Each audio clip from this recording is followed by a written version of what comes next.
On revient à la partie maquillage. On s'est levé en retard, on a presque pas de temps, mais on a le goût de se maquiller quand même pour avoir l'air un petit peu plus réveillé puis tout ça. Voici ce que moi je vais faire si jamais je suis vraiment pressée. Première chose, habituellement le matin, moi, je fais tout le temps mes sourcils. J'enlève à chaque jour les petits poils qui peuvent avoir dépassé. Cette journée-là, too bad, ils resteront là. Donc on skip déjà cette étape-là. Ensuite de ça, comme vous l'avez vu, j'ai appliqué un cache-cerne. Cependant, ma peau était déjà préalablement hydratée. J'ai pas filmé ce bout-là. Donc le cache-cerne, je trouve que c'est un élément clé parce que dans mon cas à moi, ça paraît beaucoup si j'en mets pas. Peut-être pas à la caméra en ce moment, mais en réalité, ça fait quand même une grosse différence. Donc, on en applique comme ça ici. Et je viens le tapoter avec mes doigts.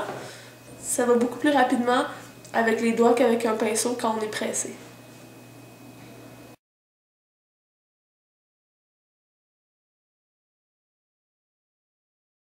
Le surplus de cache-cerne que j'ai sur mes doigts, je vais le mettre aux endroits où je suis plus rouge, c'est-à-dire autour de mon nez, puis un petit peu sur mon menton. En ce moment, j'ai un petit bouton ici, donc je prends un petit correcteur et rapidement je passe dessus et je tapote un peu pour venir le fondre. Pour le teint, je vais ensuite utiliser une poudre qui est la même couleur que ma peau. J'ai décidé d'utiliser la Studio Finish, non, Studio Fix. Il m'en reste presque plus, donc c'est plus long dans ce temps-là, d'essayer d'aller chercher le produit. Je prends un pinceau comme celui-ci qui est en 2 films, kabuki aussi, ce serait vraiment super. Et je vais chercher un peu de la couleur et je vais le mettre aux endroits où moi j'ai des rougeurs que je veux camoufler. Donc je vais sur le menton, autour du nez et un peu sur les joues et au milieu du front. Donc moi c'est à ces endroits-là que je ressens le besoin d'en appliquer. Ensuite de ça, pour donner un petit peu de pep, j'utilise du bronzer. En ce moment, j'utilise celui de Marcel dans Bronze Nature, mais personnellement, je le trouve un petit peu trop rouge. Donc j'aime beaucoup mieux le Physicians Formula que j'utilisais un peu avant. Je vais vous mettre le lien ici du review que j'avais fait sur ce produit-là. Et je prends un gros pinceau, parce que là, on n'ira pas vraiment en précision. On est pressé, on n'a pas le temps. Donc je prends un peu de la couleur et je vais venir en mettre au niveau du creux de ma joue qui va permettre de faire un mini sculptage en même temps. Mais j'en applique quand même partout sur mon visage. J'applique un peu sur le nez, au niveau des tempes.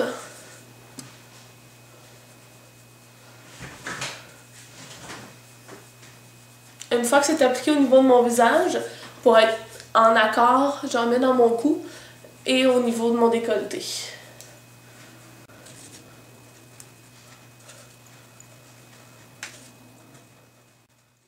Pour les yeux, on y va dans le plus simple possible. Je vais vous zoomer un tout petit peu pour que vous puissiez mieux voir. Donc, j'utilise le Urban Decay Primer Potion. J'ai dû éventrer la mienne et la mettre dans un petit pot comme ça ici. Et j'en mets partout sur la partie supérieure de l'œil. Et j'utilise l'applicateur pour venir faire le ras de cils et le coin. C'est ce qui va nous permettre d'avoir l'élément lumineux, si on veut, au niveau du coin interne. Ensuite, on prend encore nos amis des doigts et on va tapoter tout ça.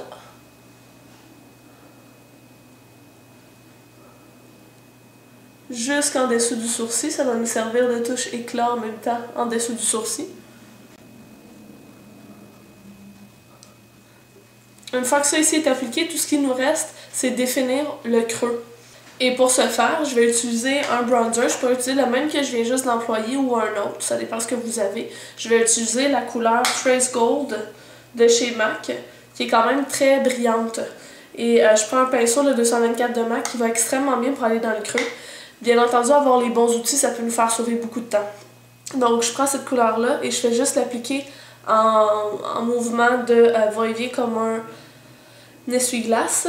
Et je l'applique directement dans le creux en faisant des petits mouvements circulaires lorsque je suis au coin externe.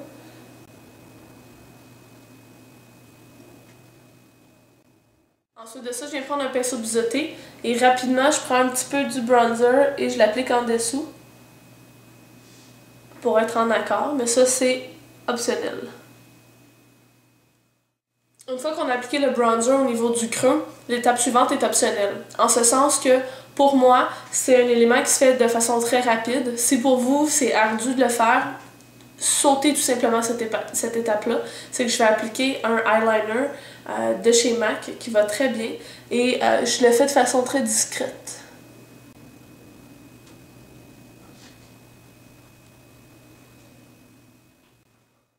Une fois que la petite ligne a été appliquée, on fait le mascara, ce qui est quand même, à mon avis, l'étape la plus longue dans tout ça.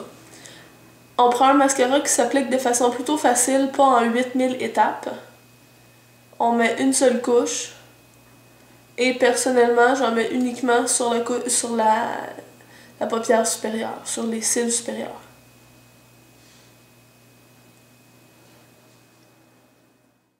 Il reste juste une petite touche de blush. Personnellement, un blush que j'apprécie beaucoup quand je suis pressée parce que l'application se fait très rapidement étant donné qu'il est très pigmenté, c'est la couleur Spring Sheen de chez MAC qui est quand même assez orangé pêche et je l'applique comme ceci, quand même assez haut parce que plus on applique le blush bas, plus ça vieillit. Un petit peu sur le nez. Je sais pas si ça apparaît beaucoup sur la caméra en ce moment, mais j'en appliquerai pas plus parce que sinon je vais avoir l'air d'un clown. Donc c'est le look que j'ai lorsque je suis vraiment pressée. Comme vous voyez, c'est rien de sorcier. C'est assez rapide et on utilise des éléments pour plusieurs fonctions. Comme le Primer Potion de Urban Decay. Ça me sert en même temps de touche lumière, d'ombre à paupières sur la paupière supérieure mobile et de touche éclat au coin interne. Le bronzer m'a servi pour mettre partout sur mon visage et dans le creux. C'est sûr que moi j'en ai utilisé deux, mais en soi vous auriez pu utiliser le même. C'est vraiment à votre discrétion.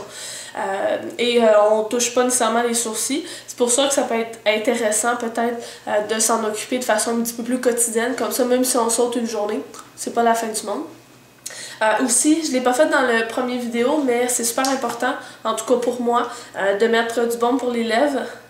Parce que sinon, j'ai les lèvres ultra gercées, déjà qu'elles le sont à la base. Et c'est ça, c'est pas mal les étapes que je peux faire là, lorsque je suis pressée. J'espère que ça vous a plu, que ça vous donne des idées, puis que vous êtes amusés en regardant la vidéo. Donc, on se voit dans le prochain. Ciao!